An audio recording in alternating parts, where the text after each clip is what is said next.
You can find me in VIP, all eyes on me. Yeah, where the girls are, this is how your night should be. All eyes on me. All eyes on the prize, money supersized. G5 super fly, should be supervised. Do or die, open up your eyes, head to the sky. Keep a mean bad mommy on the side. Make a tsunami, kamikaze on the mind. Spit flow, paparazzi, flash shine. Get dough, champagne, Merlot. Cash and tango, in the VIP. Now she wanna touch her ankle. Get low, mueve mami como el dembow. All eyes on me, peeping through the window. Get mine, get yours, believe it or not. In the meantime, I'ma keep my eyes on the All top. eyes on me, drinks on me, girls on me, on the dance floor. All eyes on me, who is he? Man, you better come get your girls out. All eyes on me, party like a rock star. You can find me in VIP. All eyes on me, yeah, where the girls are. This is how your night should be. Ladies and gentlemen, welcome to a brand new episode and installment of the ME Show. I go by the name of Ali Midawi, your strategic partner, and I got a good one for you today.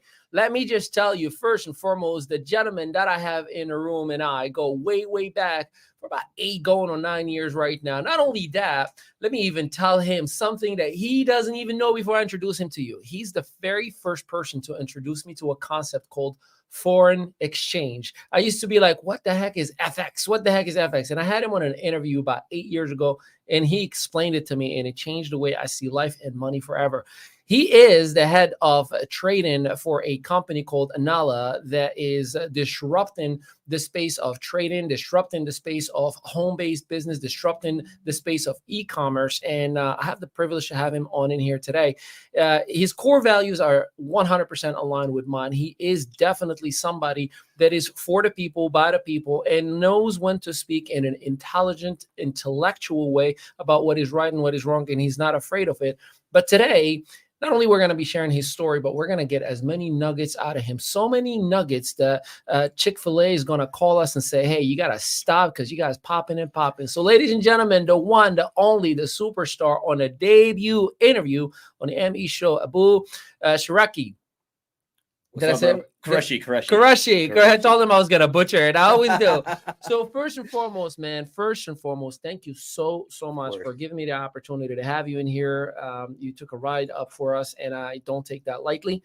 Congratulations, I will say, on the many initiatives that you have taken with many other individuals and many other companies whom have failed you because they built you for who you've become today. Would you agree with me on that? Yeah. 100%. All right. So before we dig into the business, tell us a little bit about your journey and how you've gotten to where you've gotten right now. So, man, it's deep. I was thinking about that on the ride here. I mean, my journey is really deep, like looking back at it, where I was born in a third world country, coming over here, like struggling, found entrepreneurship or network marketing when I was 18, 19, and struggled, found my mentors, kind of had that belief put in me and started building it from there. But then, network marketing is the politics and this and that, and, the financial predators, right? I call them. Seeing that kind of like broke my heart. And then just trying to I want to help people because I know how network marketing and Forex changed my life, right? Like that self-belief, that personal development. They often say network marketing is personal development with a compensation plan. Exactly. Yeah. And so like for me, that's all I wanted to do. Like, obviously I want to take care of my family, but I think a lot of people see that as a sign of like, oh, we can get him, right? Like, oh, like, he can bring in people, and it's like, oh, we can, do this and do that and not actually help. So I ended up really, the last company we were with, that was like my last straw. Like that broke me, and I was like, man, I can't do this anymore. Like I can't. And I tried really hard to get it. Was back. the most promising too. Yeah, it was, man. It was like, it literally felt like home. And I was just like, oh, let's do this. And then seeing like the live trading rooms, I remember being on there. I don't know what happened. The guy was like, buy, sell, buy, sell, buy, sell, buy, sell in a matter of like 30 seconds. And I'm like, what? And then at the end of it, he goes, if you were in the first buy, you're up like 300 pips. I'm like, why would somebody be in the first buy? You just told them to buy, sell, buy, sell. Like what? It made no sense from a practical standpoint. Yeah. So as a trader, I'm like, this, I don't get it. So I was at that point, I'm like, I'm done. And then opened up my e-commerce business like 2 years ago, and it was good. Alhamdulillah, I made a lot of money. This time last year, I was making like 30K per month, but like that fulfillment, right? It wasn't there. And I'm like, just making rich people richer. and I'm not actually helping people, like that purpose part Right. of things. It wasn't there, and I wasn't happy. And then around like 8 months ago, one of my business partner, he was actually my first client, which is crazy. In e-commerce. Yeah, in Oh, e-commerce. He was my okay. first client. He was like, listen, I want to add a trading platform into a company that they already have. And I was like, okay, perfect. And what's crazy about Joel is that I found out like 6 months after we started working together that he was my mentor's mentor. Right. And here I am working with him. And like through that domino effect, I got my like push in network marketing. When I found out, I'm like, oh, do you know this individual? Like, he was like, yeah, he was the number 2 income earner in my company. I was like, what was your company? He said this name. And I'm like, wait, what? Like, you were the owner? And he was like, yeah, Syntech Global. I mean, I can say it. Yep. And I don't know if you've heard of the company. And I've never interacted or worked with the company, but Yeah. I've heard the name. Yeah. Yeah. So Joel was the CEO, and I'm like, this is crazy. And at that time, I was like, I know we're gonna open up a company together. It was just a matter of the what and how. Yeah. So when he approached me 8 months ago, I was like, yeah, let's do it. Now we had someone else we were working with, and he caused a lot of trouble on the IT side. And I do want to give it off the conversation. Yeah. He was just like, there's always something. I'm not gonna lie. When you said that to me, I'm like, oh, don't say that, bro. So let me give some context for those who are listening. So about, what was it, like a month and a half, maybe 2 months ago, right? Yeah. We're just kind of kicking it back Yeah. and forth. You wanted some Yeah. feedback and whatnot. And I was like, hey, just so you know, there's always something. So make sure you go through every single item because it always looks good until one person ruins it for everybody. And kind of that was where we left it off. Yeah. Then you hit me up like a week or 2 weeks after, like, bro, thank you so much. I'm like, I don't know what I did, but all right. It's like, you had a cancer. Yeah. And you kind of were holding on as much as Yeah. possible with the Yeah. idea that we need this person to get stuff Right, done. right. But then you took that leap of like, I'm just going to chop it off and have some faith that it's going to work out. Tell us a little bit more about that. So he was back in my first trading network marketing company. He's one of my best friends, right? And he was doing the IT stuff for like our team. So I was like, man, there wouldn't be anyone else that I would want to start a company with, right? Like be the head of IT. And it was him.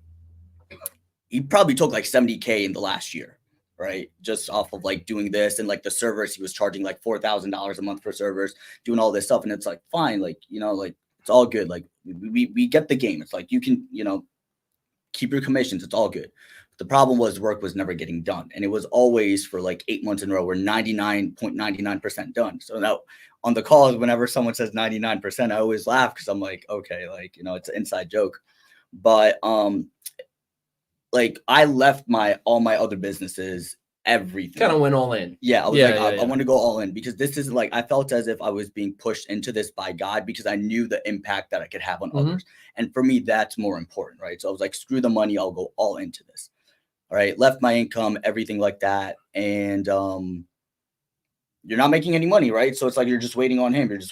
And I was loyal to him, not because we needed him, but it was the fact of like, yo, they're like, you've been loyal to me, I'm going to take care of my people. But sooner or later, it was like, bro, like, what is going on? And then like maybe like 4 months ago, we got into an argument where I was like, hey, I'm just venting to him. I was like, yo, bro, like, I'm hurt right now. Like I got to take care of my family, right? Like I dropped everything for you to make sure you're good. Joel's good. Everyone's good, right? Especially if you pulled 70K in his pockets. Yeah, right. It was just like, you're the only person making money. And I didn't say that, but I was like, yo, I'm hurting right now. Like emotionally, like I'm hurt, right? Like, my mom's like, get married. And I'm like, I can't. I can't. I don't have. For those of you who don't know where we come from, moms tend to do that. I mean, I got married at 22. Hint, hint, wink, wink. Right? Yeah. Like, it's like, hey, I need babies. Let's go. Yeah. I'm like, I don't have any money to take care of a family. Like, it can't work that way. Yeah. And the pressure, I want to take care of my family. And I was like, I was in a position again where I could just retire my dad, right? Yeah. But I was like, I left that for the sake of God to take care of other people, right? To make a different impact. So like trying to vent that to him, he took that personally. So we got on the call because we had a call later, and he's just yelling at me. I'm like, I didn't say anything, but like after that, I was like, that put a real bad taste in my mouth. And I reached out to him. I was like, listen, I apologize if I said something wrong to you. I don't know what happened. He was like, oh, I thought you were trying to personally attack me. And I'm like, no, I was just trying to vent to you. You're my brother. I've known you for 8 years, right? And then that was around the time where we had that conversation. No, we had probably had that conversation like 2-3 weeks later. You're like, there's always something with you. There's always something with somebody. And I'm like, it sat in my heart. And then Joe and I just had like a heart to heart, and it was like, no, we got to let him go. Like I care about this individual, but we got to let him go. Now, with that being said, I'm a big believer in everything happens for a reason, because Inala was just going to be a brand in another company. Right. But now it's its own company, and people love that. So much better, to be honest with you. So it's like everything happens for a reason. So that horrible experience, because he forced Joel and everyone, like all of us, to create this as a separate company. Which is the blessing in disguise. Yeah. So I'm like, I'm not even mad, because the comp plan's better, the technology's better, the IT team we have is so much better. So I'm like, okay, it worked out, right? But it's like, now it's time to go. So we've been pre-launching for like the last 3 weeks. We're officially launching on the 22nd of sometime next month, or sometime next week, whenever. I think the 22nd is Tuesday or Monday. So we have some really big leaders in Africa and Dubai, in the Middle East coming in. This is like breaking news that I'm doing. Yeah. This is breaking news. This is a big deal. Yeah. This is an ME exclusive, Rich. Yeah. Where's the confetti, Rich? Yeah, there you go. All right, cool. So talk to me about, you and Joel kind of look eye to eye and say, like, all right, we remove the restraining force, as we call it, where in my world. And then what was the decision of like, let's go and freaking do this? Like, it was not from a practical business agreement sense, but when you look at that one person, you're like, yeah, we're ready. Yeah. When did that happen? When did that happen? I would say there have been moments leading up to that, but I would say that really happened earlier this week or later. I think it was earlier this week or late last week, but it was like, I think it was last week sometime. Had an amazing New York session, bro. Everyone's making money. People are staying on. And I'm just hanging out. And, later in that day, something hit me. I'm like, bro, everyone made money on that call. Holy shit. Like, can I curse? Yeah. All right, cool. I was like, shit. Yeah, I was like, holy shit. Like, everyone made money. And at that time, I realized, like, we're impacting people in Pakistan, Africa, like China, like Mexico, like third world countries, where it's like, it might be only $100, but that goes a long way. Back in the other side of the world. Yeah. And just for the record, past performances do not guarantee any future results. Yes. So whatever you hear here is based on what had happened. So it's important to put that context. Yeah, because you're not going to win every trade. Like, we win a lot of them, but not every trade. You could tell I worked with a bull before, huh? Yeah. But and that in my mind, it really like something snapped where I'm like, yo, I'm coming for every single fucking thing, every single person who's ever screwed me over, laughed at me, every single bitch that broke my heart. I'm like, I am coming for everything. And from then on, it's been like, yo, let's go. And that's where it's like, and I think like that emotional energy really impacted Joel and Alton, because since then they've been talking to like some crazy leaders, right? I don't know them. I've met a few of them, but they're like, okay, this guy's a team of this much. This guy's a team of this much. These guys are doing this. These guys are doing this. So I think like that emotional energy just kind of impacted everyone. So that was the moment. Yeah. Like for me, at least it was like that. That's what it was, right? Because there was so much alignment. Manifestation started to make sense in my mind in terms of like my spiritual gifts, or however you want to call it. So like everything connected at that day. It was like, oh, this is how you actually manifest. This is how you visualize. Like this is this, and this is what emotional energy is. This, you know what I mean? Like everything connected that day. And I was like, holy shit. Like this is what all those like Bob Proctors are talking about, Alex Morton, Jason Brown's. Like this is like that internal like visualization they're talking about. Use your emotional energy, and because emotion is energy in motion. I'm like, and that's when it like really clicks. So it's like, since then my manifestation's been a little bit different, right? And it's like, I can see it, right? And I'm like, okay, cool. Like this is it. Like everything clicked. No, you know man, I mean? I get everything. it. Yeah. We do live in a world where there are haters. Yeah.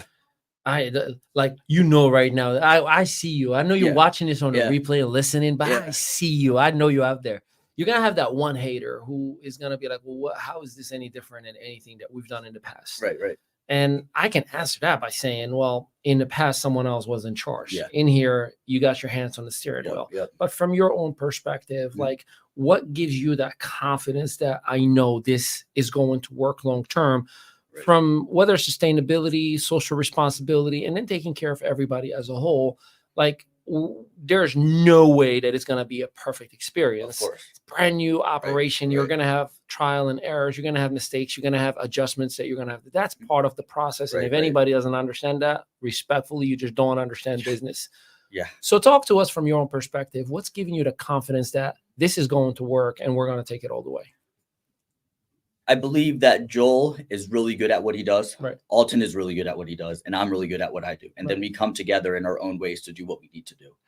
So for me personally, from the trading aspect, even looking at third-party verification, like, sources, those can be manipulated however they need to be manipulated. It's an interesting world. Yeah. And I've come to see the BS and just cut it out, right? Especially from a trading standpoint. Like there were some mentors of mine, people I really looked up to that were going to be, signal callers and doing this and doing that. And I told them like, hey, we can't be that risky, right? They didn't listen. I was like, listen, you got to go. I'm sorry. We just can't do this. So just looking at that and just from all my experiences and just over the last 8 years and learning from different individuals, I know what works. Like one of the other traders that we have, his name is Hassan, and he lives in Saudi Arabia. He was actually on my team in a previous company, and I taught, like I was his introduction to trading. And he's very technical, right? He's very technical, but he's really good at what he does. And he's very good at cutting the BS out and trading as well, right? Like his psychology is like, listen, it's a business. It's you versus the people who are controlling the market. So you need to look at it that way, right? They're out there to make you lose money. So they're going to make it look like this. When they make it look like this, you need to do this, right? So that I think is really important, just like knowing the psychology of the traders and the markets, right? And there's no such thing as a perfect strategy. It's perfect mindset that you need to have, because you're going to lose, right? Like I lost one of these one day this week, right? Made the money back the next days and we're all good. So I think it's just a matter of for me at least, like my duties in the company. I know this is going to be good because I'm in charge of it, right? Like I understand what works and what doesn't from like a customer point of view, because I've been a customer for 8 years, right? Like we can't have this inconvenience because it's going to create this inconvenience. And right, even with the IT guys, when it comes to the trading aspect, it's like, no, we don't want to have a software that does this, because a lot of softwares, it's like the market moves and then they're like, the software is delayed. Yeah, that's what it is. It's a delayed reaction. Like the market will go up, then it'll be like buy, and it's like it already moved. Like, what are you buying? Like, I'll tell you this, man. What I learned, and I appreciate what you said about 8 years as a customer, because from what I've seen, and I deal with a lot of people who reach out over the years, help us market ourselves and whatnot. And I usually ask, well, tell me about what you do and how long you've done it for, and again, no disrespect, but I took a dig on social media. One of many people got kind of like a little butthurt about it. Right. I said, some of the best quote unquote traders are the best Uber drivers. Yeah. And I was just kind of taking a dig at most people who are claiming to make money from trading, especially those who have courses and academies, are actually making money from the subscriptions to their academies and their Telegram channels and whatnot, instead of the actual accounts. I know many traders that I've seen in the last company that we've kind of collaborated on together, that I know they were using demo accounts. After the fact, I was like, hey, what's the difference between the way that looked and that? Oh no, that's a demo account. I'm like, so let me get this straight. This guru who claims that he's made hundreds of thousands of dollars every year is using a demo account, not his real account? Right. Okay, why? Yeah, because he's probably not profitable. And if he's not profitable, why would he use his own money? So he uses a demo account just to teach people. So there's a lot of that. Yeah. And with your permission, we're going to take a quick commercial break. Okay. When we come back, I would like for you to educate, I'm not going to say the BS in the profession in as far as trading and network marketing, but just help people learn, here is what you want to stay away from. Yeah. And then some of the things that you've put in place to protect the experience of the consumer. So we'll take a quick minute and we'll be right back.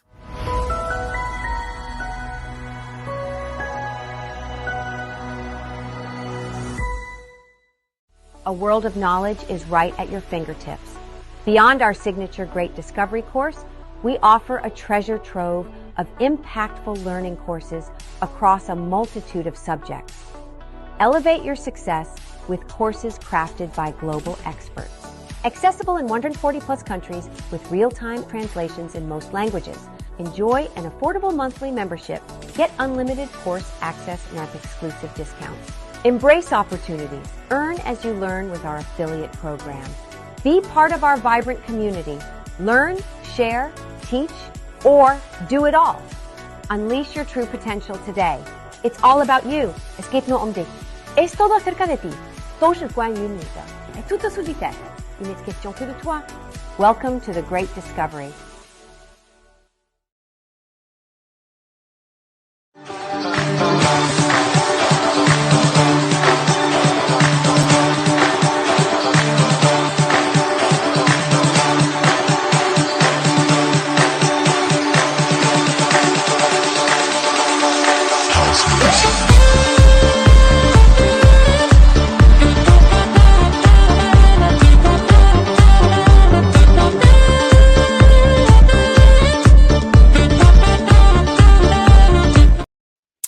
Welcome back, everybody. Ali Madawi here, your strategic partner, back with the man, the myth, the legend, of Boo.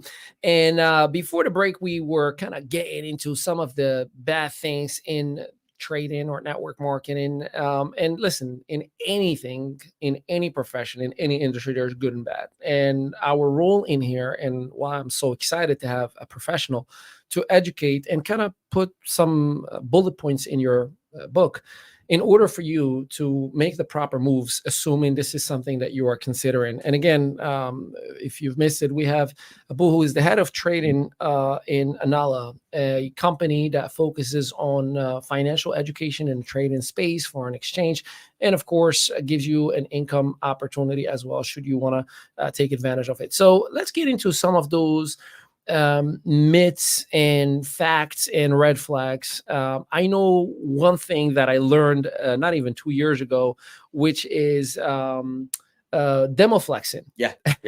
And that's, from what I understand, most of what you see on Instagram whenever somebody's showing the candlesticks and saying like, oh, look what I made today. That's demo flex. So what is demo flexing, and how can you identify if somebody's just demo flexing or they're solid? So a demo account is a real market but fake money, right? And a lot of people, especially marketers, they want to flex demo. Now, I think if that's where you're at, it's like a practice money. Yeah, it's practice money. But if that's where you're at and you want to say, hey, this is what I did, but it's a fake account, I think that's even better, because you're being transparent. Problem comes when people are saying, hey, this is a real account, and they start flexing and acting like they're master traders with fake money. That's an issue. You always want to be transparent. And I think the biggest thing when it comes to finding out the fakes is just have a conversation about trading with people. If people are talking more about the money they've made, the amount of success they're having, 9 times out of 10, it's BS. If a trader is talking about psychology, like, heal yourself from your traumas, heal yourself from your wounds, because when you get in front of the charts, if they're not healed, your emotions going through the roof. It doesn't, if like revenge trading. Yeah, revenge trading. Like, you lose instantly. You're like, I need to make that money back. I need to make that money back. I'll give you an example. Oh, I lost $21,000 from revenge trading. Yeah. No, it's a real thing. I've blown accounts from it. Like last week, I think it was Monday, going through like a twin flame journey, right? I thought it ended. I was super happy. Picked right back up where it left off. And I'm like, this thing doesn't end. And because of it, I'm just like super emotional. I was at the gym, and I go, like, for me personally, I go to the gym 6 a.m. So by the time I'm in front of my laptop, in front of the screen, in front of the charts at like 8:30, like if I have stress, anything, it's been taken out at the gym. Like I'm like completely, like, I trade like a robot. But last Monday I couldn't trade it's just, I'm emotional, right? And I put in a buy. My strategy was, it was a buy, right? There was like a 3-pip drawdown. Immediately my heart just sank, right? Because of the drawdown, the emotions, I'm already feeling everything. And I'm like, fuck, bro, this shit sucks, right? And I knew automatically the market, not the market conditions, the emotional conditions within me were not like, do not trade. Got out of the trades, $20 loss, both accounts. And I fell asleep for an hour, woke up an hour later, market went all the way up. And I'm like, I should have stayed in, because it would have been like the strategy was correct. It's just my emotions weren't able to handle which blurred your judgment. Yeah. But this is what trading is. If you don't heal your traumas, if you don't forgive like Tommy who picked on you in 3rd grade, you're going to be something's going to trigger. Yeah. That's what's going to be happening. You can't do that. So you have to force yourself to heal. You have to force yourself to forgive, to accept, to love, to move on. Right. And it's not an easy process. That shit fucking sucks. Like it sucks, right? Especially if you're going through a heartbreak, you're going through something like that, having to face it, right? And say like I did this wrong, or maybe I should have done this, or maybe like it's not meant to be, like trying to figure the stuff like that out, especially through heartbreaks. They're rough. They're real rough. That's what's going to come up when you're trading, right? Like, doesn't matter if it's your account, a prop firm, whatever the case is, but that's how you know if it's a real trader. Like if they're not talking about this type of stuff that really impacts your trading, it's full of shit, most likely, because that's what trading is. Like they say like 97% of trading is emotion and mindset. I'm willing to say it's 99.99% at this time, because any strategy works as long as your risk is right, as long as your risk management is right. But let's talk about risk management. Yeah. Many people don't even bother educating on it. Yeah. It's like it's easy to talk about the upside and how everything can be great, especially 99% of the time in network marketing companies that offer trading. They're just talking, imagine if you're making this amount of money, imagine, but no one is talking about, but keep your risk management in check. And I know for a fact, dude, I lost so much money, because I thought, I'm only gonna win. This is I went about it like lottery, like hit me, like hit me. Let me go again, So can you? What is the best way to litigate risk management? Is it like a short-term thing? Is it a long-term? Is it an infinite ongoing thing? Like how do you go about that? So you need to realize the type of person you are. This is what I tell people. If you're risky, right? Like I'm the type of individual that like I don't mind risk, right? But what you don't want to do, like if you put in a buy for gold, right? You don't want to risk 80% of your account, right? Which I've done before. I think a lot of people have done before, because the thing is, if you're risking 80% of your account, if you lose it, you're losing 80% of your account. That's a big chunk of it. And most of us were told like, you can make this much money, but we weren't really put the emphasis on, you can also lose this much. Interesting. So it depends on your risk, right? Like I'm still a risky trader. So for my strategy, and I don't say this publicly, like on my live sessions, but because it has an 80 to 85% success rate on my personal account, not my prop firm, but my personal account, I'm willing to risk like 20% per trade, because I know overall I'm going to be winning 80% of it, right? But if I lose 20%, it's still a 20% hit, but I know like the next 3, 4, 5 days, I'll make that up and then some, right? But again, I'm not risking 40%. I'm not risking 80% of my account, right? I'm not risking the whole account on one trade. It's like, okay, it's 20%. It is a lot. Now, I don't recommend majority of people do it, because if you lose and you can't handle the loss, it's going to hurt. And then you get into revenge trading. Let me get back into the market today. Let me do this. Let me do that. Guilty. Yeah. No, I am too, right? Guilty, Your Honor. Yeah, no, I am too. I am too. So it's just, that's what it is. You got to know what you're willing to lose before getting in. Now, my prop firms, I'm willing to risk 2% of, like, if I put in 4 trades, for example, or 5 or 6 trades, I'm risking 2% of my account on all of those trades. Talk to us about prop firms, if you don't mind. Like, what are those and when are they recommended or not? So I recommend them for everyone. Like in our company, when people come in on my live trading rooms, I'm like, listen, if you guys want to like get a head start trading prop firms and start practicing prop firms. So basically what prop firms are, they're companies that will give you $10,000 to $5 million real money. Of real money of their own, right, to trade with. But there's rules, right? You can't trade like an egghead. They're not even, when you first, you have to prove yourself, right? Yeah. Like when you the one that I have, I can't even put in like proper, like what I was risking before. I have to risk a little bit less, which took a learning curve. But if you're a real trader and you understand psychology and mindset, that's what I was doing. So what I was used to doing is putting in one big trade, have my like risk and everything like that. And when I'm up 2%, I would close it. They won't even let me put in one big trade. What they're doing is what I'm doing now, and how I had to adjust, putting in 6 small trades. So by the time everything goes into profits, I'm making my 2%. I'm making my 3%. I'm even making my 1%, and I'm happy with it, right? But these prop firms will basically do a profit split. So it'll be like 50-50, or the one that I'm using, it's called FTUK, something like that.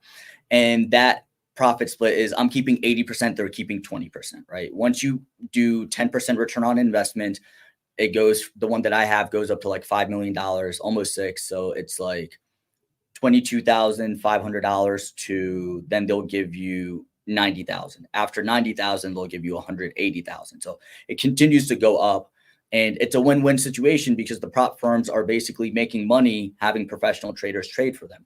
The problem is a lot of people don't, they just come in and gamble, and that's what they don't want. So that's why they make the rules so hard in the beginning.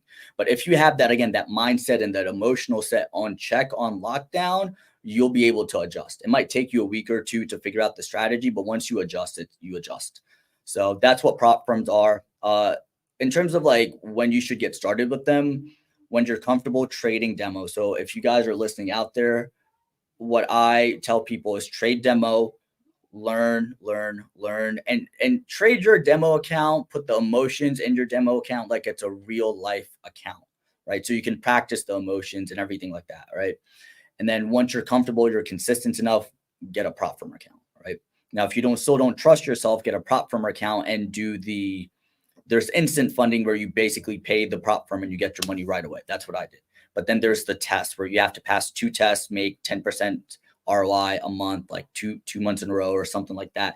Then they'll give you the real money. So that's when I suggest getting a prop firm account. But yeah, I mean, the best way to kickstart or get a fast start in your trading journey, in my opinion, is a prop firm account. Because if you're just making 10% on $1,000 account, it's $100. It's going to compound, right? Don't get me wrong. However, if you make 10% on a $100,000 account, right, you just made $8K. That pays off a lot of bills. You could get a car. You could do this. You could do that, right? So in my opinion, that's the best way to go. So let's dig into Anala. What are some of the measures that you've put in place to give people the best possible opportunity to be educated? Because I'm assuming that's kind of like your priority.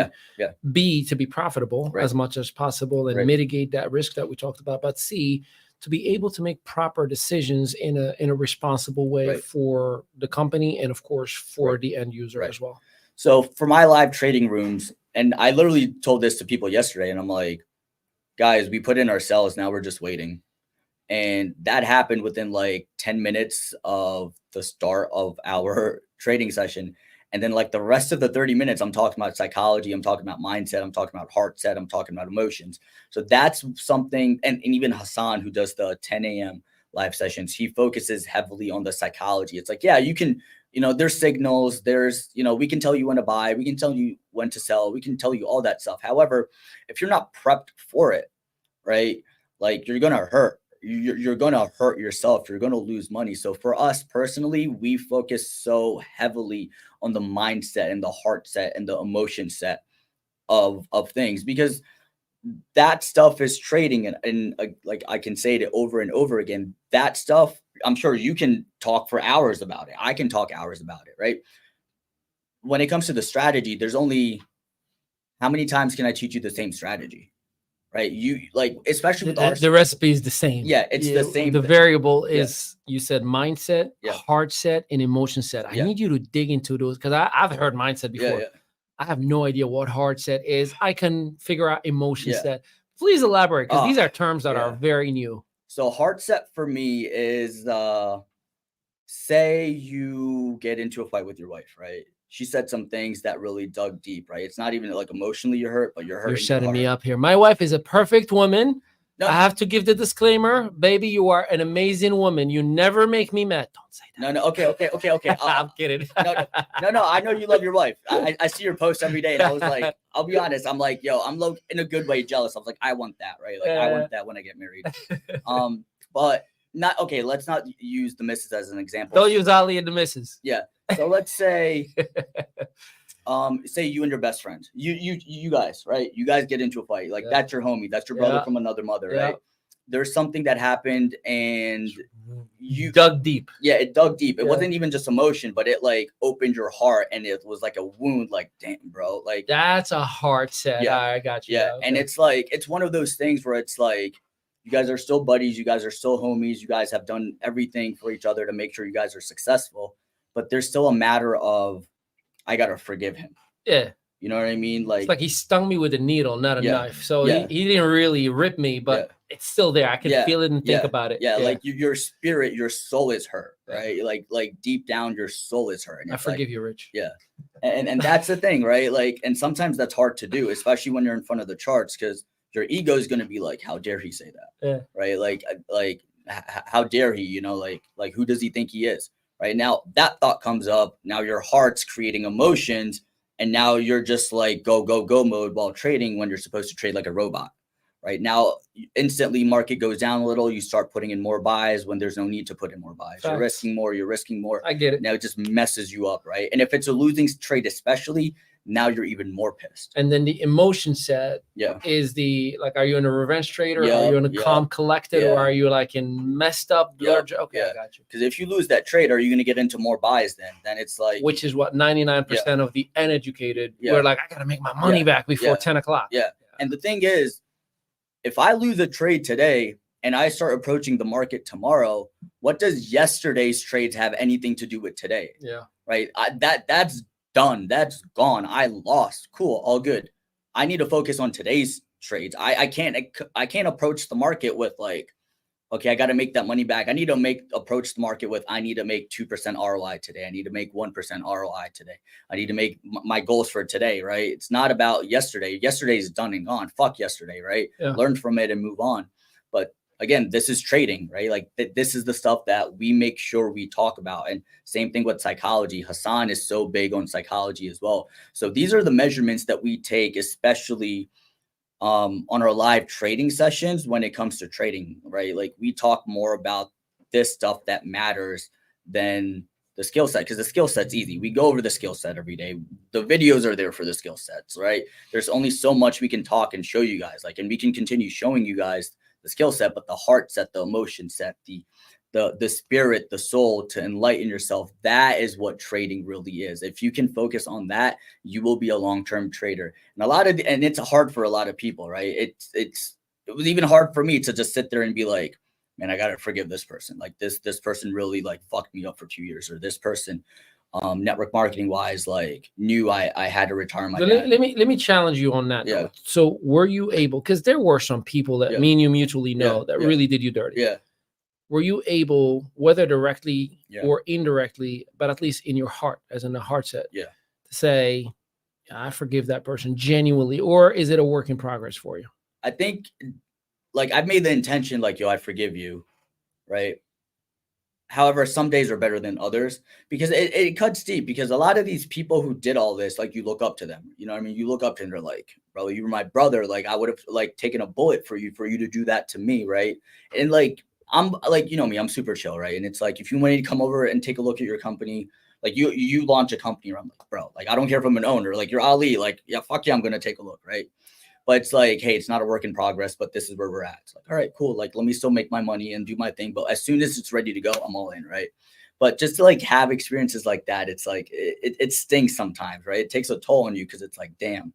And then it hurts your trust in the industry and everything like that, you know? And then like, so it's an everyday thing, like with anything, right? Some days, like if there was a fight between you two, some days it's easier, some days it's harder. But then once you get over it, you get over it. But usually a cup of coffee fixes the both of us. Yeah. Yeah. So like for me, I think where I'm at with the Nala, all that pain, all that like driving, going crazy, all the long nights and, you know, tears and all that stuff, I think that is what's like, cool, I'm gonna get mine. You know what I mean? I'm gonna get mine. Like God's got me. And again, everything. So you put the best foot forward, and you're working on kind of the completion of that emotion to kind of, which I appreciate. Most people would BS their way through that answer, and you know, I appreciate you're human. Of course. So it's a work in progress. We got a break coming up, but before we do, what's your take on, or you familiar with smart contracts? Somewhat. What's your take on bots that are out there? Because it seems like every single day there is a message that I'm getting from somebody. You don't have to sell. You don't have to recruit. Auto pay. You make 8% guaranteed. You know, like, I mean, is it all hype? Is there some legitimacy to those opportunities?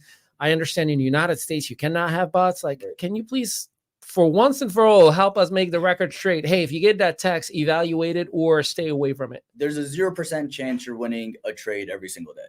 A 0% chance. You could have a 95% win ratio. You could have an 85% win ratio, but there's a 0% chance that you are winning a trade every day. Even with my strategy, and I love how simple my strategy is, sometimes the market goes like, I'm like sell, but the market goes a little bit higher than I expected and it'll take me out, but it'll still go down, right? Then I have to put in my buy or my sells again or whatever the case is, right?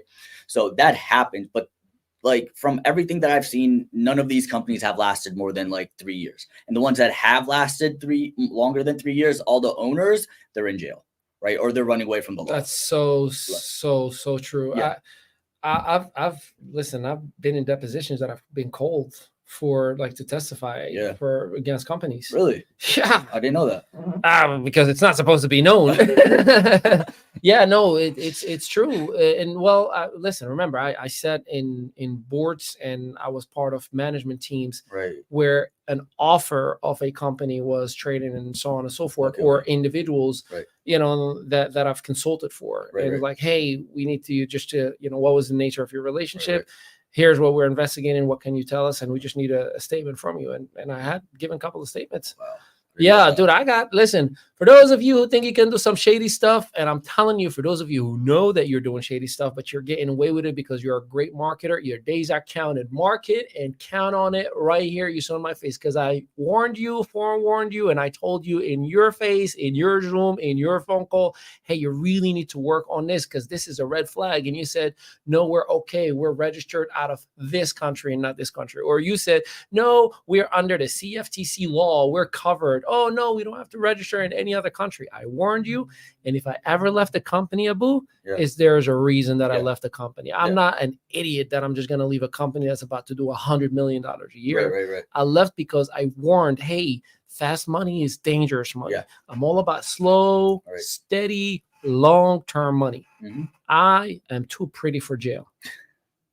Yeah, no one wants to go to jail. I'm just saying, no, I'm too pretty. Like, could you imagine this pretty face in jail? I do not hold anybody's pocket. So I'm going to stay where I'm at, and I exit intentionally. If I ever left a company, it was a reason. Right. And I have never just walked away. I've always warned and warned and warned in the best of my ability. I am part of legal committees that I'm always educated on certain things and elements, and that's relevant. That's extremely important. I have people like Bob Reyna, the watchdog of network marketing and financial market in my corner. Oh, wow. This gentleman is a billionaire who understands this space. And he will say in 2 seconds, that's going to go down in 3 years. And in 99% of the time, it ends up going down in 3 years. Holy cow. So I say that to say that, you know, I get a lot of offers of opportunities every single day. And I get a lot of consulting gigs every single day. Many times I'll get in and I'll get out and I'll say, hey, I don't think this is going to work. And many people will get offended, or they're like, you don't know what you're talking about. Listen, there are a couple of companies that you and I are familiar with. They're either out, shut down. IX Global just got hit as a $43 million scam. Oh, really? Driven that got bought by IX Global and got eaten alive. Oh, wow. IML got hit by $200 million from the FTC, and they were told, hey, we're going to come after you as much as possible. Right. IML is going through another branding change, and many other companies. There's one company right now that is making the highest noise, and I'll say it out loud. It's called EA Economy. I was the VP of sales of that company. And I hope that they are putting a lot of things in places in measure to make sure that the company is solid and protected. And I'm not taking a dig. I'm not saying you should be careful or scared. Do you? God bless you. I think you're doing great. Your marketing is impeccable. But just make sure you put things in place to protect the end user and to, of course, protect the company itself. Because at the end of the day, it doesn't matter how good of a marketer you and I are. Right. What's happening under the engine? Yeah, no, that's true. The infrastructure is key. Yeah. Is usually, you know, you don't see an engine of a Bentley. You don't see an engine of, you know, like my best friend showed me a BMW that he was driving and was rocking. Then we opened the hood, and then all the way in the little tiny corner it says made in Mexico. I'm like, I thought BMWs are German. The engine was made in Mexico, bro. Wow. So in a Honda factory nonetheless. So what I'm saying is, I am a huge advocate of innovation and disruption and creating something great, but I'm at the same exact time a huge ambassador of do it right or don't do it at all. Yeah. And I'm sure you share that with me. Yeah. We're going to take a quick break. After we do come back, I can promise you I'm about to dig on some personal things with Abu. Things that may be about his views about life, core values, personal, and so much more. We'll be right back.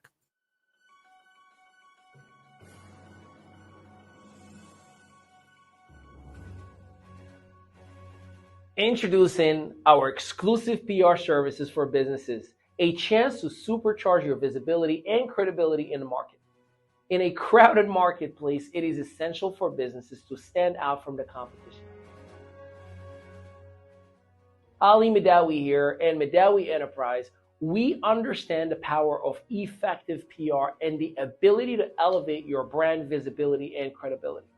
See, we can help you navigate all of those complex PR landscapes, and the results will be strong, credible, and in 200 plus media outlets like NBC, CBS, Fox, and all of their subsidiaries. Our team of experienced PR professionals will work with you to craft compelling stories and connect you with influential media outlets, guaranteed. Now, don't miss this opportunity to amplify your brand's reach and establish yourself as a trusted industry leader. Visit our website today at winwithali.com and let's get you started today. Madawi Enterprise and your strategic partner for an unparalleled visibility and wavering credibility.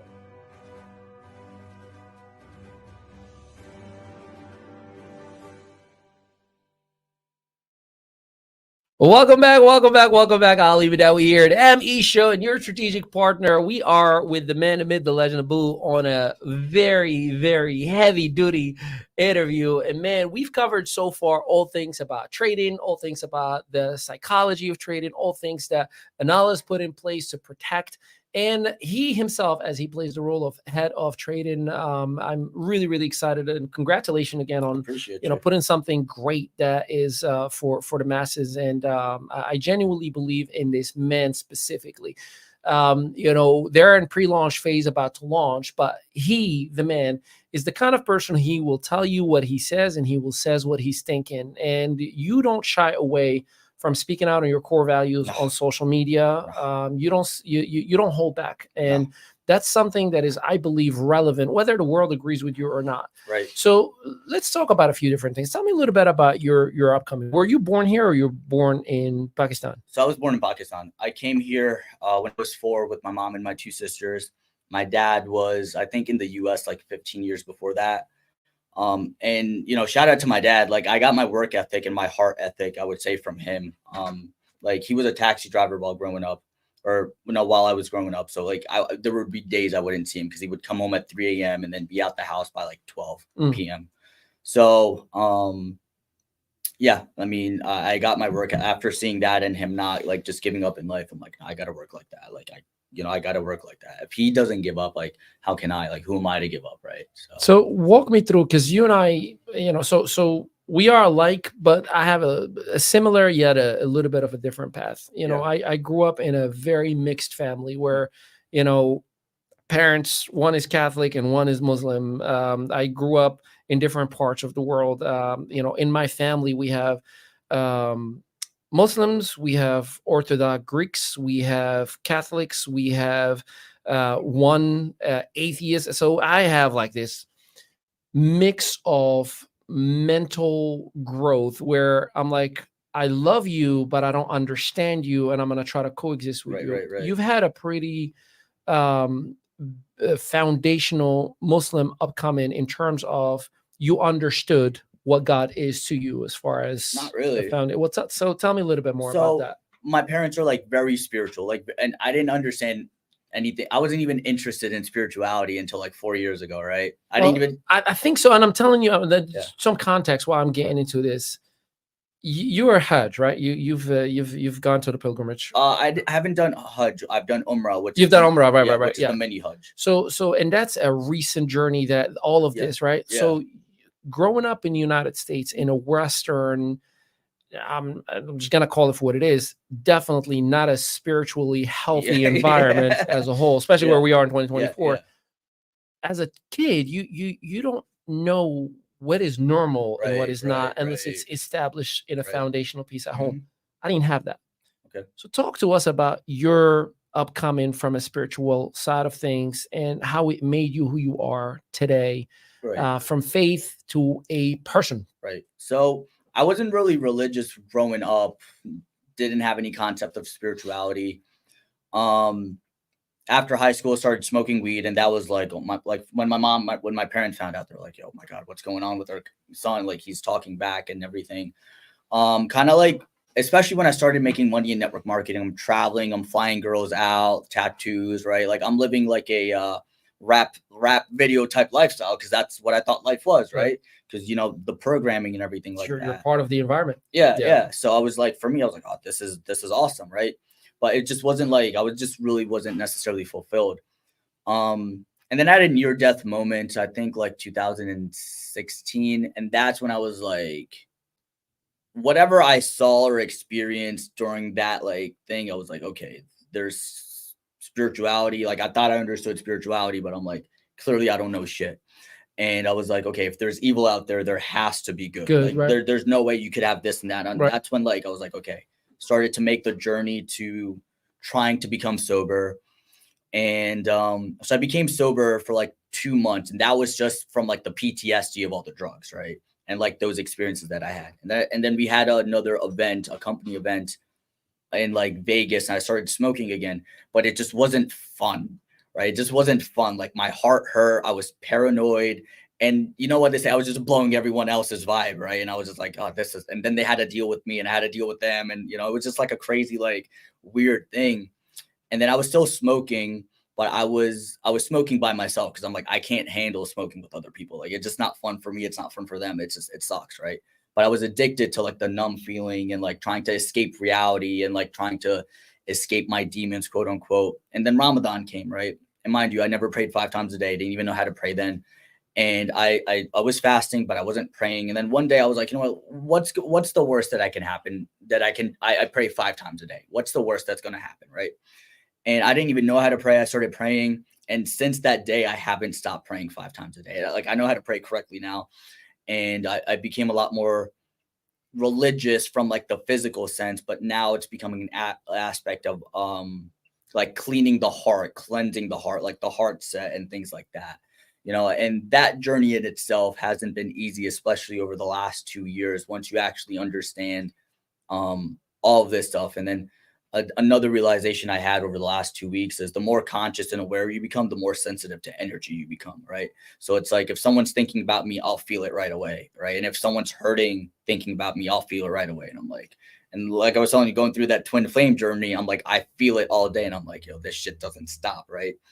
So that's how I am, and that's kind of like a little bit of the story that I got here. Where before I wouldn't call myself an atheist, but I would say Assalamu alaikum just because I was like, oh, it's the cool thing to do. It Right? was a cultural more than Yeah. it was a spiritual Yeah. thing. Yeah. And I think a little bit of context, there's a difference also between being religious and spiritual, right? Yeah. The religion, it's more of something that is social, economic, rule of law, Right. which is important nonetheless, right? To Mhm. kind of understand where's the edge, right? Right. If we didn't have a law that says stop at the red light, most people will end up in crashes, right? That's the Yeah. concept of that. But spirituality, I believe, is more of a connection to that divine divinity that you believe in, and you're more willing to walk in with a pure heart Right. and with faith Right. than it is just like, okay, that's because I have to. Yeah, You know yeah, what I yeah, mean? yeah, Like yeah. most of the time it's like, well, I have to pray. I Right, have to right. fast, rather than I get to pray. Yeah. I get to Yeah, fast. I yeah. get to pure and cleanse my Yeah. my heart, myself, and my mind. And that's amazing. In terms of you know, I'm insisting on this because you've had more of a foundational connection. Both of your parents have the same faith. Right. Both of your parents have the same foundation. I never had that, so there was always a cross path for me where like it's okay to go there. You don't have to do this, but if you want, you're more than welcome. It was never like, Right. hey, this is what you got to do, and I had to kind of learn it on my own. In your own terms, how do you see your faith and your spirituality as a guiding point for you in society, you Mhm. know, and you know, I know that there's a lot of evil in the world, Right. and evil could be identified different by different people. You know, I mean, I talked to some people. I did a video where I talked about, I was ranting a little bit on TikTok. My son's school had vending machines. My son is 6 years old. Okay. We're talking about first grade. Okay. Vending machines that were all LGBTQ books, Okay. where kids can go and Right. put a quarter and get a book about LGBTQ. Right. My video was not against LGBT community. It's Right. between you, your God, and your Right. body, right? Right. All I said in that video, hetero or LGBTQ, I Right. don't think a child should be Yeah. exposed to a sexual conversation. Yes. That's all I said. Yes. And when I say the world, it's as if I said, hey, I'm the devil. Yeah. Everybody got mad at me. Mhm. Why are you picking on LGBTQ? There's a lot of suicide in that community and all that stuff. And I did a little bit of research. Right. And while, yes, there is high suicide rates, as a matter of fact, there's about 12% of LGBT community that commit suicide, which is very sad. One life is too many, right? Mhm. But in the overall society in the United States, there's 42% Right. that attempt suicide last year. Right.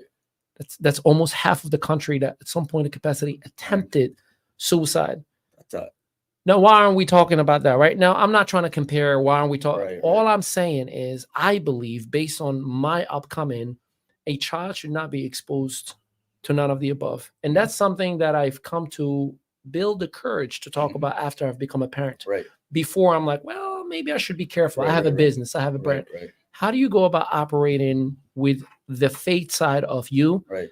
and the social side of you, and saying, I'm not going to compromise my Right. my core values? Right. It's a deep question, It but is, I hope it is. So I'll start off by saying this. There's the story in the Quran, where God talks about this, right? And basically, it was a very corrupt society to the point where like rape was okay, pedophilia was okay, and like raping and pedophilia was like in this certain society, it was okay, right?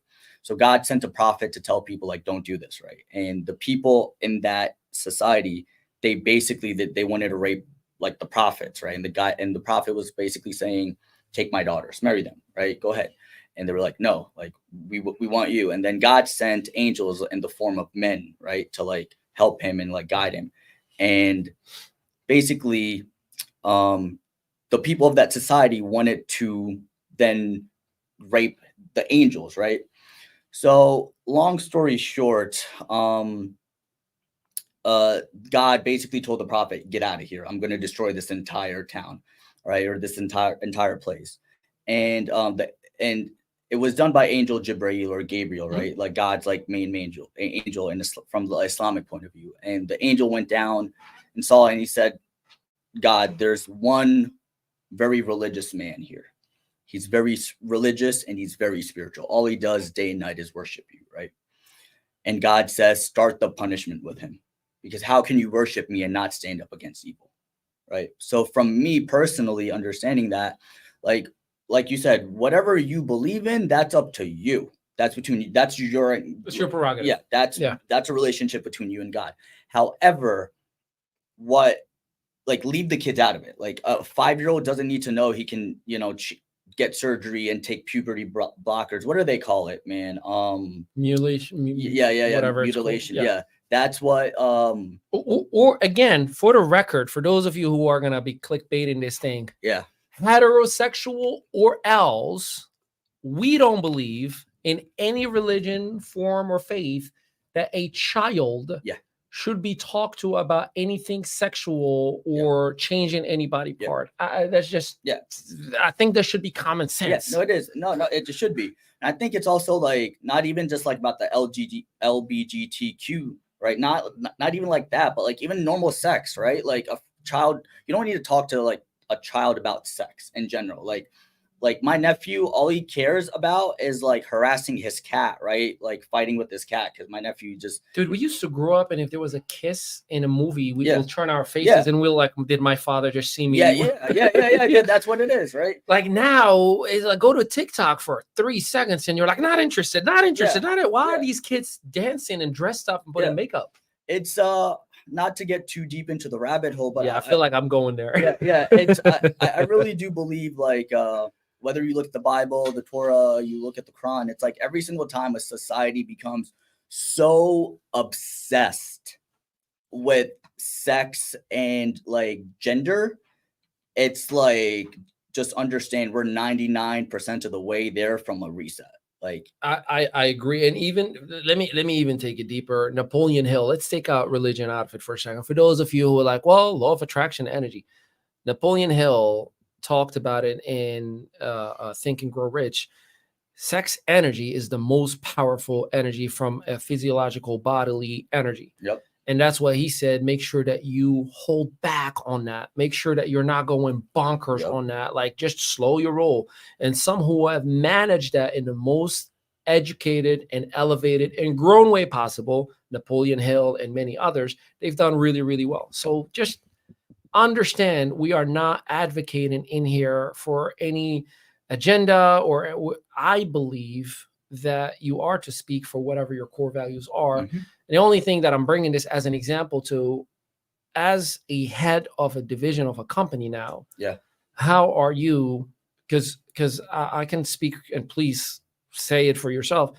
You're welcoming everybody from every Yeah. creed, religion, background. It's not like, if you don't Yeah. believe this, but at the same exact time, you're not going to hold back on the very basics, as I'm not holding back. I want my son to have the best natural human growing up possible. Yep. Without him coming to my house. Dude, in his pre-K, there was a gentleman dressed up as a woman. Right. That's who would hold his hand and walk him into the class. Now, when I said something, I was that guy in his pre-K. I would. So, but the issue that I had, it wasn't that, let's I'll give the respect, that woman that identifies as a woman. My son would come home and say, Papa, so should I, put earrings, and is it normal for boys to wear dresses? And then you're putting me in a very uncomfortable situation. So I'm not pushing my heterosexual life on anybody. I just think that nobody should push that on my son. Yeah, no, that's what it is. It's context. But so let me go back to the question. I feel like I used you to get that across. No, that's all good. How are you managing to sustain your core values, whether they're faith or social views, and operate and work with everybody? How do you do that? I mean, I don't care what people believe in, right? Like, we're not the same religion, right? It's irrelevant. Not like your religion is irrelevant, or my religion is irrelevant. It's irrelevant in the subject matter that we're working together on. Yeah, it's like, bro, you want to make money, you want to escape the matrix, you want to like better your life, you want to grow, because that's what trading is. You want to be a successful trader, you have to force yourself to grow. You want to become the best version of yourself? Yo, let's do it. But don't tell me to paint my beard like rainbow color. Yeah, so it's just like, I don't care what people do, but don't tell me to paint my beard rainbow, right? Like, you know what I mean? Like, if that's what you believe in, that's what you love, who you love. That's between you and your God, right? Like in Islam, at least, it says that there will be sinners who will be allowed into heaven because they feared God, right? Whatever the challenges people have, and these things, they're tests from God. This entire world, from an Islamic point of view, is a test, right? It's not, I know there's luxury, we live better today than kings lived thousands of years ago. The average individual, even someone who lives in poverty, is living better than kings and queens thousands of years ago. So it's just like, it's irrelevant, right? Like, it's irrelevant to me, like, what people believe in, right? But you don't need to force it on me, because if you force it on me, I have to push back. You know what I mean? If you're going to force things on my nephew, I'm going to have to push back, because they can't fight for themselves. Mm-hmm. They don't know right from wrong. So it's like, and that's just my view on the whole thing. Like, you love who you love. You do whatever you want to do with your body. You don't need to force me to do it, right? As like, I don't force you to believe in my religion. Like, we can talk about it. You want to educate me, that's fine, right? For me, like, if you want to know about Islam, I'll teach you, right? If you want to know about trading, it's fine. But like, I'm not going to. You want to know about cooking? We got you too. Yeah. But like, I think when you start forcing and start making things laws, that's an issue. Yeah. I think that's an issue, because it's like, laws don't determine what is morally correct. Slavery was legal, right? And no one's going to sit there and say, that was the best thing. Like, no, because it's not, right? So just because something is legal or this doesn't mean anything, but you can't force things. And I think that's where I stand, right? Yeah.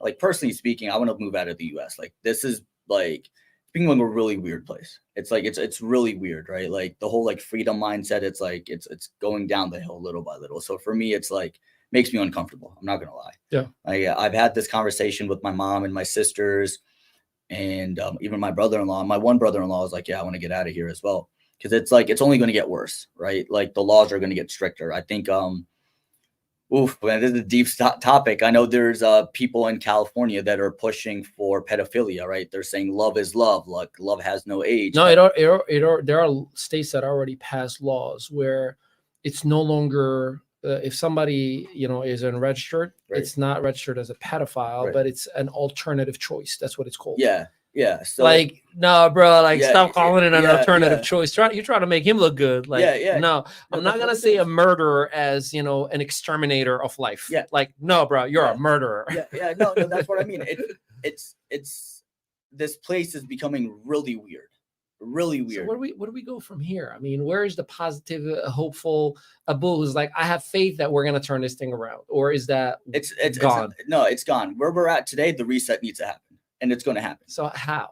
I From don't. your perspective, what So what do we have to do to get that back or reset? So for like the average person, right? Like this is from an Islamic point of view, right? And throughout ever, God's always punished people either through themselves or through like natural disaster. So it's like, from my understanding, it'll be a little bit of both.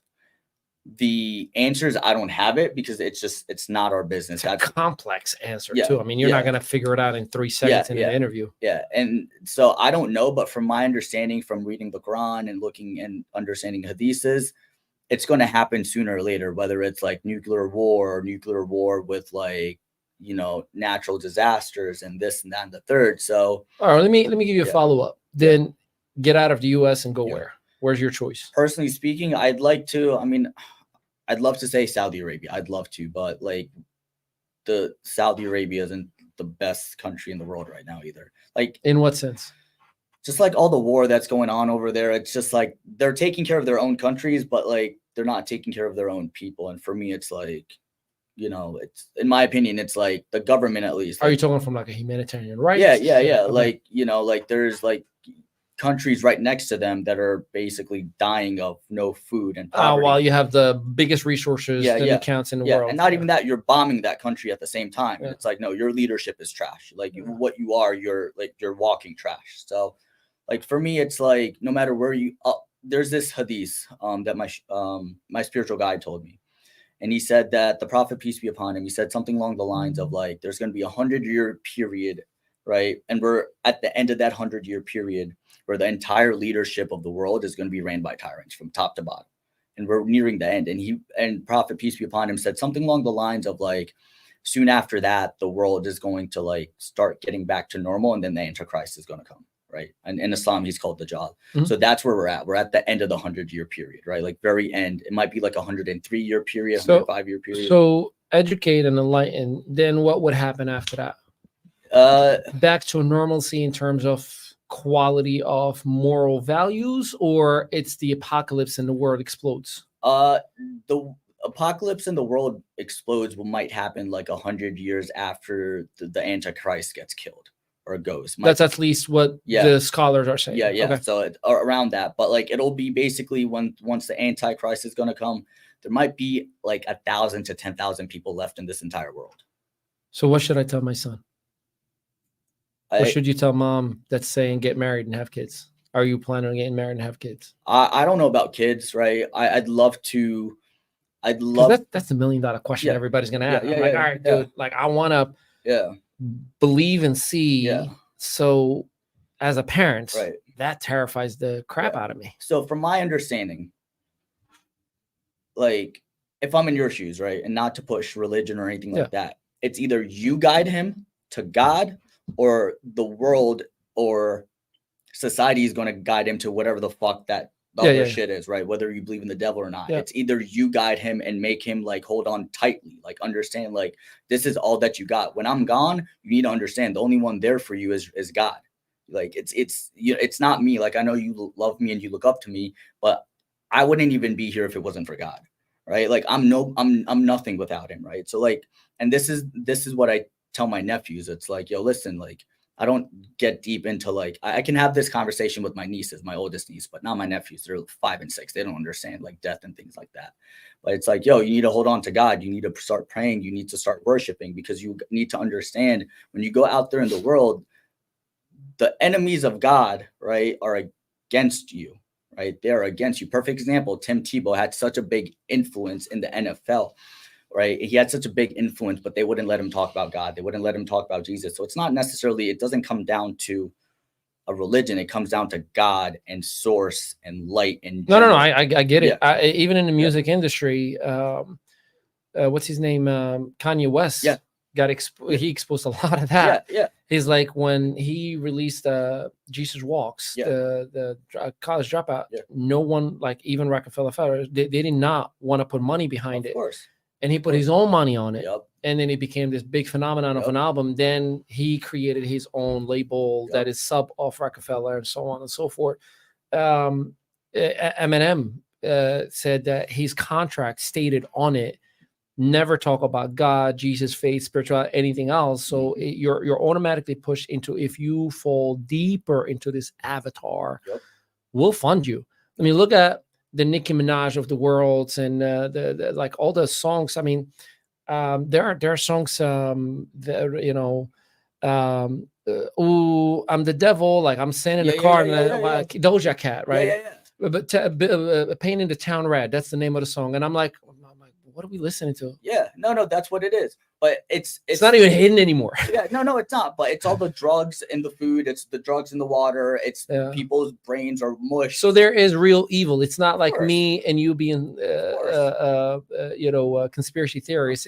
It's in front of you, and of course, you know, you dare to talk against it, you will be painted as a foil head, or you'll be painted as an evil person. And the reason I appreciate you having and giving me the opportunity to have this conversation openly is there's also a lot of stereotype. Of course. You know, I was in a group text, and we're doing good on time. You're about to cut me off.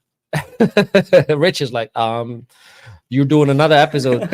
No, here's I'll say this. You know, I'm in a group text, you know, with brother-in-law and other people, and then there's you know, like GIFs that come up every now and then, right? And when you think terrorists, what usually is the picture that gets sent out to us? People like me, I would say, long beard, right? Like, you know, the turban and all that stuff. And so usually I'm the sarcastic one in the group. You know, I will go and look for a rabbi picture and I post it after, and then I would look for like a, you know, an Asian, like, you know, guru, and I'm like, what do you think is the common denominator between all of them? They are all looking the same, an Orthodox Christian, and like it's. But unfortunately, there's this an evil thing that you know, evil needs a face. Yep. And it's like, you know, when you think of spirituality, you know, there's always like, you know, the respectfully, like the white old guy in the sky that is, you know, like, I appreciate you giving me the opportunity to have this conversation openly, because the world needs to know not every person that is Muslim with a beard automatically wants you to be obliterated. Of course. You know, not everybody that is Christian wants the Muslim person to be obliterated. Not everybody that's black hates white. Not like, we got good going on in the world, and I think there is more good in the world. And unless we have these open conversations and document them, you know, we're just sitting back and allowing the songs of the world and the music and the Hollywood and all that crap to really subconsciously program our kids. The Catholic Church says, give me a child until he's 7 years old and he will become the Pope, because they understand from birth until 7-year-old is the programming of a child. Right. So I believe our children are our future. And one day you will have a child and you will know, you know, Mama, I'm trying to work for you, Mom. And I know you want him to get married already. Soon. So I genuinely believe that we have to have these conversations, as uncomfortable as they are, in a positive manner. Of course. You know, in a positive manner. Do you know how uncomfortable it is for me to sit on a table with my family? I'm sure. When I say in a table, it's like the United Nations. There's Buddhist, Orthodox, Muslim, Catholic, different denomination of Christians that will fight amongst themselves, and then like that's literally what a regular day holiday for us. Which the good of it is everybody gets along and respects everybody, but sometimes it gets very uncomfortable. Sure. So, you know, I take my family as the world, if we don't sit together and look at each other and love each other and identify what is the good and be educated by what you believe as is good, that may impact me a little bit on a step closer, because sometimes we may be blind without knowing it. Even Christianity states that, most are walking blind. Doesn't mean that they are actually blind, but they're just not seeing the truth. Right. So let's close it with this. If I were to say, I want to join Anala right now, and I don't know if I should or shouldn't, look into that camera and tell me why I should join you today. Why shouldn't you? Woo! He flipped it. No, not even like that. Not even like that. I mean, at the end of the day, inflation is high. At the end of the day, when it comes to business, network marketing, you want to be at the top of the tree, right? Second thing is, we have people who have been there. They've done it in terms of the network marketing part. And inshallah, we'll have conversation about working together, because I definitely would love to at least, have that conversation with you guys, or Joel, and, connect you guys somehow, some way. The ME operations are an extension ready for you guys whenever you're ready. So it just comes down to consistent trading, mindset, heart set, and most importantly, setting people up for long-term success in the trading and network marketing field. And I think that right there is important. The value comes from the mentorship, not the skill set. You can go on Google, you can go on YouTube, you can find any free strategy that works. However, the mindset, the heart set, the spiritual set, the emotion set, that is what's going to set you apart from long-term success and just blowing consistent accounts, right? So the mentorship, in my opinion, there's levels to this. And in my humble opinion, we have some of the top tier mentorship in the trading aspect. So we can sign up today if we wanted to, right? If anybody's listening, Anala, that's INALAI.com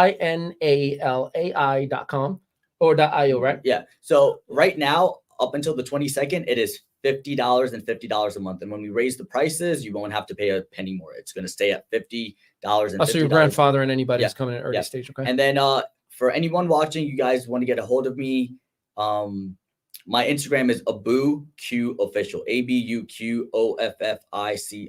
And just check out the description. We'll have all the information about Abu, the individuals that he's mentioned as his partners as well, their Instagram, or anything that relevant you'll provide for us, and we'll make sure. So just check out the caption, the description in any platform that you are A, listening, or B, watching.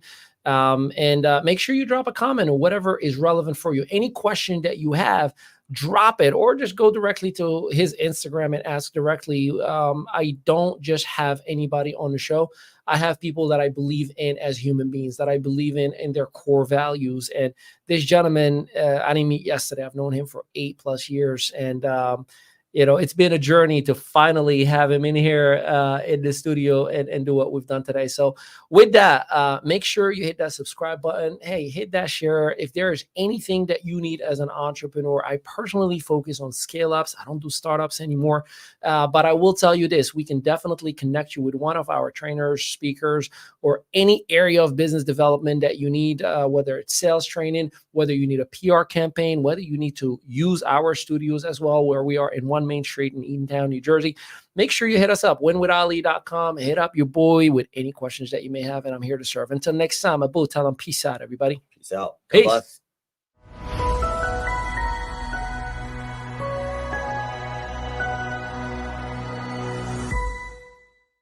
A world of knowledge is right at your fingertips.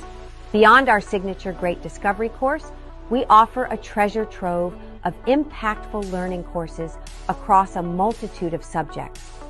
Elevate your success with courses crafted by global experts. Accessible in 140+ countries with real-time translations in most languages. Enjoy an affordable monthly membership. Get unlimited course access and have exclusive discounts. Embrace opportunities. Earn as you learn with our affiliate program. Be part of our vibrant community. Learn, share, teach, or do it all. Unleash your true potential today. It's all about you. Escape no on dich. Es todo acerca de ti. 都是关于你的.